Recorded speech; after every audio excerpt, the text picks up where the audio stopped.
Hello everyone, how are you? I hope you would be happy.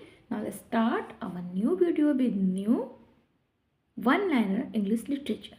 So friends, let's come to the point. 141 to 188 तक हम आज questions करने वाले हैं. तो चलिए शुरू करते हैं.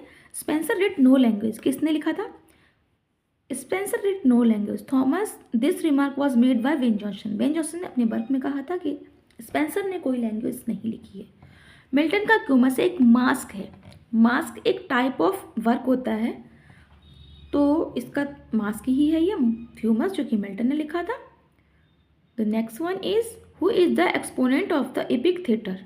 एपिक थिएटर का एक्सपोनेंट कौन है? तो ब्रेचिट था. वैकी sharp figures in vanity fair Thackeray. So friends, ये ऑल एग्जाम्स के लिए इंपॉर्टेंट है. कंप्लीट मटेरियल है जो आपको आपके एग्जाम में मदद कर सकता है.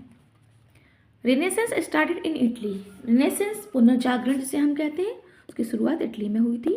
The lines path of glory lead to the grave. ये किसकी है? Elegy written in country churchyard. Thomas Gray की लाइन है. Elegy written in country churchyard. Character, कौन सा कैरेक्टर? Aristotle mean. अरिस्टोटल का मतलब कैरेक्टर से क्या था? कॉज ऑफ एक्शन, जो एक्शन कर सके, एक्शन का कारण कैरेक्टर होता है. Amor vincit omnia. Amor vincit omnia Chaucer की. The prologue means love conquer alls. Chaucer के the prologues means love conquers all में एमोर विंसिट ओमनिया दिखाया गया है. The sonnet from was introduced in English by Thomas ब्यार्ड. ये बहुत ही इंपॉर्टेंट क्वेश्चन है फ्रेंड्स, आपके एग्जाम में आने की पूरी संभावना है. Which one of the following novels Dickens is based on his own life. तो डेविड कॉपरफील्ड इनकी ऑटोबायोग्राफी टाइप मानी जाती है. नेक्स्ट वन इज फ्रेंड ड्राइडर इन ऐसे on dramatic पोएजी reject tragic comedy because it is a pure imitation of French drama. Dryden कहते हैं कि tragic comedy जो फ्रेंच ड्रामा का इमिटेशन है, खुद अपना कोई बड़ा वर्क नहीं है. What is the subtitle of the prelude? Green growths of poet mind. Important है. The line love is not at times fool, ये शेक्सपियर के सोनेट नंबर 1160 की लाइन है. The renaissance is written by Walter Pater. Renaissance नाम का एक work है जो वॉल्टर पीटर ने लिखा है.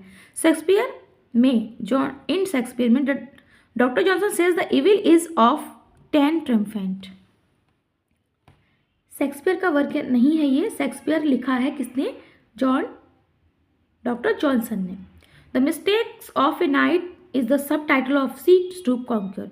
सी स्टूप कॉन्कर का क्या सब टाइटल है? Mistake of a night.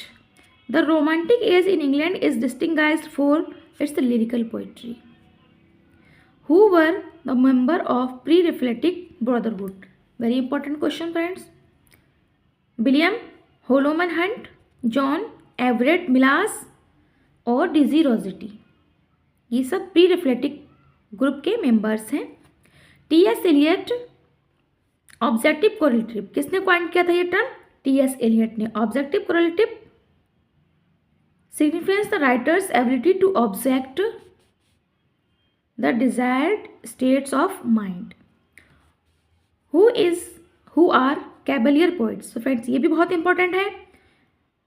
Herrick, Lovelace, Carew और सर जॉन सकलिंग, ये कैवलियर पोएट पे काउंट किए जाते हैं. The next one is Adonais. Adonais किसने लिखा है? Elegy written on death of John Keats. की मृत्यु पर सैली ने लिखा था. Who are all lake poet? Wordsworth, Southey and Coleridge. इन्हें हम फ्रेंड्स लेक पोएट्स कहते हैं.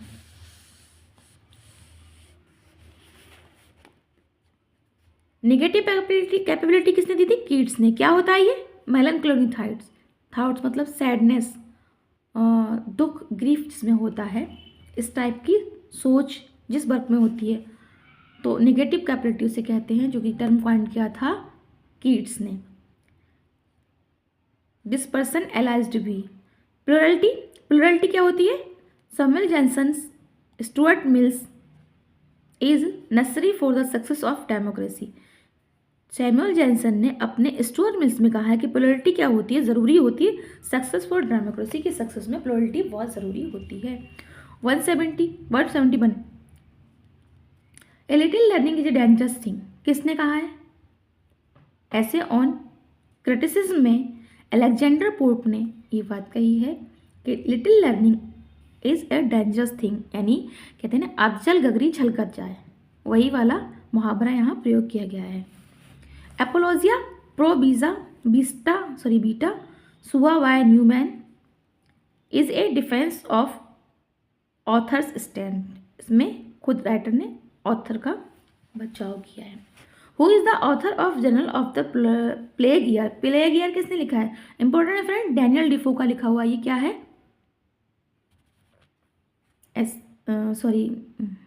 क्या कहते हैं उसे,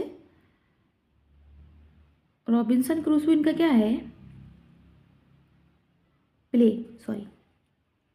this Christ movements sought extension of political right to the working class. Christ movement में क्या दिखाया था? Extension of political rights of the working class. Christ movement में confession of an English opium eater is written by De Quincey. Confession of English opium eater लिखी है De Quincey ने, लेकिन opium eater कौन था friends? S T. Coleridge. The dictum only connect is centred to the writing of E.M. Forster, Howard and the criterion of Leavis great tradition is a moral purpose.